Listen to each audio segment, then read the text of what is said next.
Ah yes, the awkward silence. So, you're standing near this person, a friend or someone you work with, expecting to have a pretty good conversation, or you're already having a pretty good conversation, but suddenly it came to a full stop. And now neither you or the other person don't know what to talk about anymore. And you're just awkwardly walking or doing the activity you were supposed to do. So, why? Why does this happen? Why has all of the fun been sucked out and became this awkward place where no one talks? And how do we break the awkward silence? There are many reasons why an awkward silence might happen. People don't know what to talk about. Someone might be nervous. Somebody might even be shy, and so on.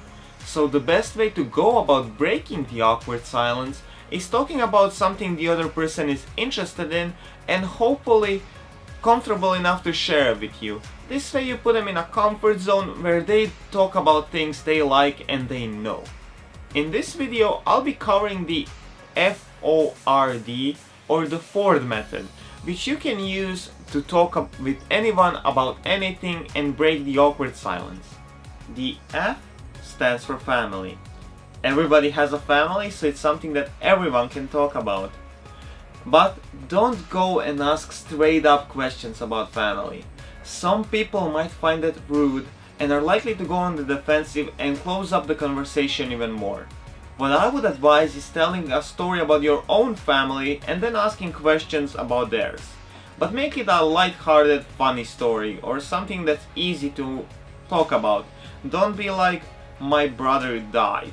That's not really how you go about starting a conversation, because you literally didn't just drop the ball. You threw the ball out of an airplane onto a fucking volcano, and that's not something you want to do. Tell a funny, light-hearted story about your family, and if you do tell about your brother or sister, go asking, at the end of the story, you can ask a question like, do you have any siblings? And if the answer is yes, then you can ask some questions about them, or even the person might continue the story. Or if the answer is no, you can say questions like, do you ever wish you had any siblings? The second one is O, which stands for occupation. Unless the person is doing nothing with their life and are just lazing away at home, sleeping their pajamas, they will surely have to say something about their occupation. Whether they're a student or a full-time worker, there is always something to talk about. The nice thing about occupation is that everybody talks about it. How many times did you hear, what's your major, what's your job, what are you doing right now in life, and so on. So, the important thing here is to really just be interested in what the other person is saying and just listen to them. You don't want to go into interview mode, barraging them with a question one after another, after another, after another, till you're just machine gunning them, shooting them with questions with nothing to add to the conversation until either you run out of ammo or they just run out of things to say. The important thing is to add to the conversation. Once the person says something about their occupation, you can add your own opinion to it or relate it to a story you know.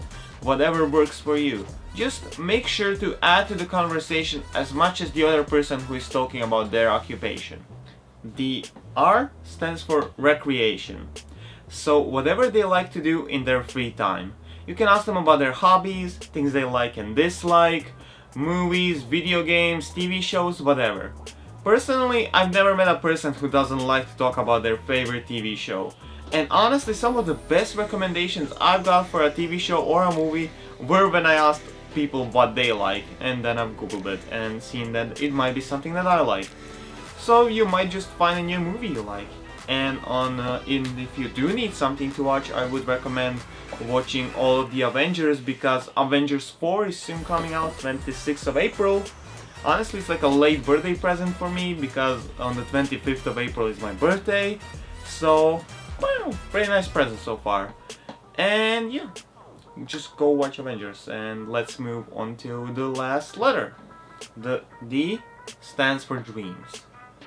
There's a reason it's last on our list. That's because it's generally really difficult for people to talk about, and some are really uncomfortable talking about their dreams. This is mostly because society encourages us to pursue a stable job with a nice paycheck that will pay the food on our table and the roof over our head.